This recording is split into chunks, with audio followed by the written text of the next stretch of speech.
ભાગવતનો અર્થ જ એ થાય કે જેમાં સૂર્ય સમાન તેજ છે.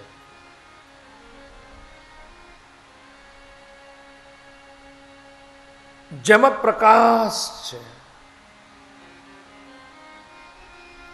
જેમ સૂર્યનું પ્રથમ કિરણ વસુંધરા ઉપર પડે અને સમગ્ર વસુંધરા પ્રકાશમય, તેજોમય, જ્યોતિમય બને, એમ શ્રીમદ ભાગવતની કથા જેના જીવનમાં એકવાર પ્રસ્થાપિત થાય, એકવાર પડે, પછી વ્યક્તિનું જીવન પ્રકાશમય બની જાય છે. શ્રીમદ ભાગવતની કથા વ્યક્તિના જીવનને તેજોમય બનાવે છે. શ્રીમદ ભાગવતની કથા વ્યક્તિના જીવનને પ્રકાશિત કરે છે. તો શ્રીમદ ભાગવતનો પ્રથમ અક્ષર ભા એ ભાસ્કર સમાન તેજ જેમાં છે. ગનો અર્થ થાય છે જ્ઞાન. હું તમે પ્રકાશિત હોઈએ. આપણે સમાજમાં પ્રકાશ ક્યારે પાડી શકીએ? કે જ્યારે આપણી અંદર જ્ઞાન હોય. આપણે સારું જીવન ક્યારે જીવી શકીએ? કે આપણી અંદર જ્ઞાન હોય. ગનો અર્થ છે જ્ઞાન.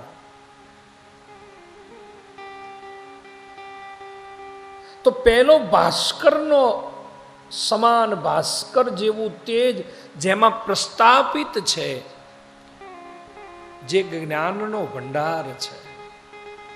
ત્રીજો શબ્દ વ છે. વ જે વૈરાગ્યથી ભરેલું છે. શ્રીમદ ભાગવતની કથા સાંભળવાથી વ્યક્તિનું જીવન પ્રકાશિત થાય છે, વ્યક્તિ જ્ઞાનવાન બને છે અને વ્યક્તિ વૈરાગ્યવાન બને છે.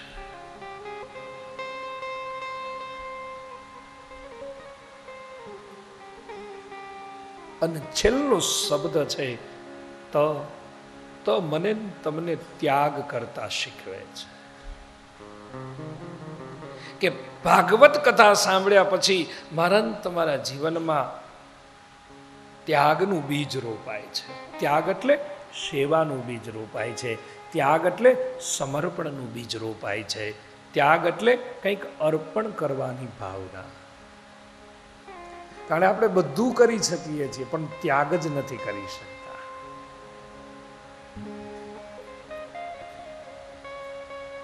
મને ભાઈ પ્રદીપ કાલ કહેતો હતો રાત્રે કે આ 7 દિવસ કથા પૂરી થાય ને પછી આપણે ડાકોરના દરવાજા છોડશું એટલે આપણી ઉપર માયા હાવી થઈ જશે. મને રાતે જ્ઞાન આપતો હતો. એ મને સાંભળે ને હું રાતે એને 2 કલાક સાંભળું. સાહેબ જ્ઞાની પુરુષ છે. મને કે જેવી 7 દિવસની કથા પૂરી થાય અને ડાકોરના દરવાજેથી આમ બહાર નીકળીએ એટલે મોહ ને માયા બધું આપણને વળગી પડે. મને કે અને આની વાત સાચી, બહુ બિલકુલ સાચી વાત છે. પણ ભાગવત કથા મને તમને ત્યાગ શીખવે છે કે તારી પાસે જે છે એનો થોડો તું ત્યાગ કર, તને અંદરથી આનંદ આવશે. માણસ છીએ, સ્વભાવ આપણી પ્રકૃતિ એવું માને છે કે મારું વપરાઈ જશે, મારું ખર્ચાઈ જશે, મારું થોડુંક મારી પાસેથી ઓછું થઈ જશે. પણ એ સ્વભાવ છે, એ પ્રકૃતિ છે. પણ એકવાર વાપરશો પછી અંદરથી પાછો માયલો આનંદ આપશે કે ભલે વપરાઈ ગયું પણ કોઈ ઠાકુર રાજી થશે, કોઈ પરમ ચેતના રાજી થશે. અને હરિના કામમાં વાપરો, અહીંયા ખૂટતું જ નથી. મોહનભાઈ સાચી વાત? કારણ કે તમે 5 વાપરો અને 25 આપી દે, એનું નામ જ મારો દ્વારકાનો અને ડાકોરનો રણછોડરાય છે.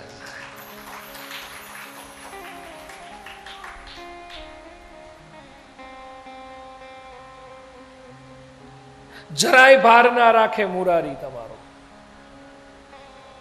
જરાય ભાર ના રાખે. પણ પ્રકૃતિ સ્વભાવ છૂટતું નથી. ઘણા લોકો મને કહે કે મારે કથા કરવી છે, 5 વર્ષથી સંકલ્પ કર્યો છે, પણ મનોરથ પૂરો નથી થતો. પાછો એકાદ વર્ષ પછી મને મળવા આવે કે પેલું આપણું ઊભું છે હજુ ભાગવત કથાનું. પાછો બીજા વર્ષે દિવાળીએ મળવા આવે કે બાપુ હજુ ઓલું પૂરું નથી થતું. એટલે હું કંટાળીને કહું કે ભાઈ ભાગવત રહેવા દે, સત્યનારાયણની કરી નાખ ને બધાને શીરો ખવડાવી દે.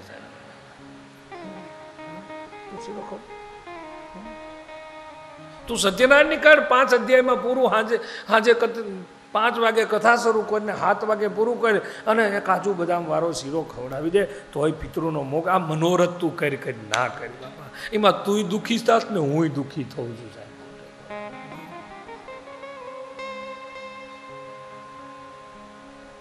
મનોરથો એવા કરવા પરમાત્માના કે પરમાત્મા ઉપર છોડી દેવું.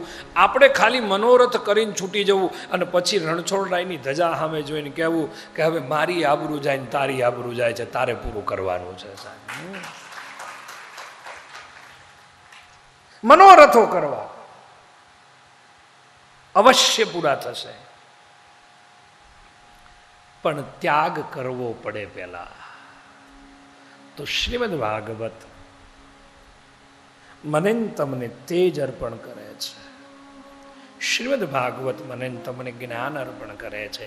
શ્રીમદ ભાગવત મને તમને વૈરાગ્ય અર્પણ કરે છે. અને શ્રીમદ ભાગવત મને તમને ત્યાગ કરતા શીખવે છે. બધુંય થાય પણ પૈસા કેમ વાપરવા,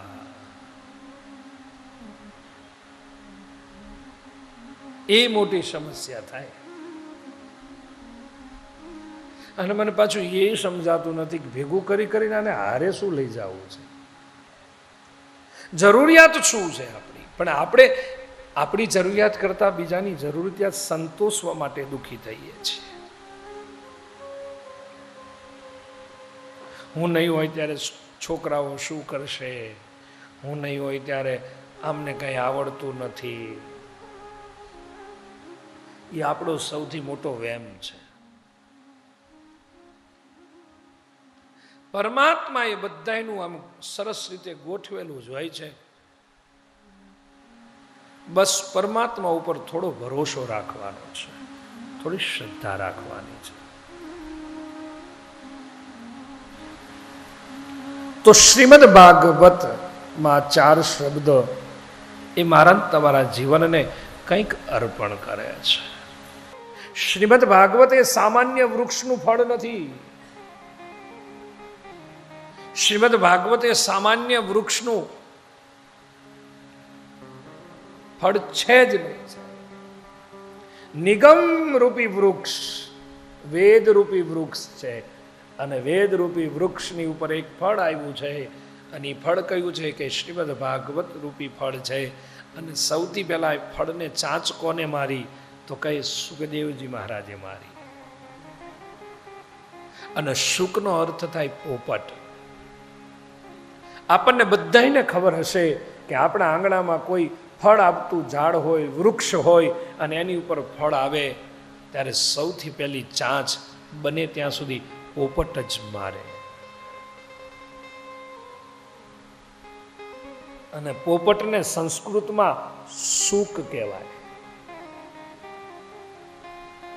અને એને જ ચાંચ મારવાનો હક છે સાહેબ શ્રીમદ ભાગવતમાં કે જે રામ રામ બોલી શકે. કારણ કે પોપટ રામ રામ બોલે છે, પોપટ કૃષ્ણ કૃષ્ણ બોલે છે. અથવા તો એવું પણ હોઈ શકે કે જે ભાગવતમાં ચાંચ મારી શકે એ રામ રામ બોલતો થઈ જાય, કૃષ્ણ કૃષ્ણ બોલતો થઈ જાય.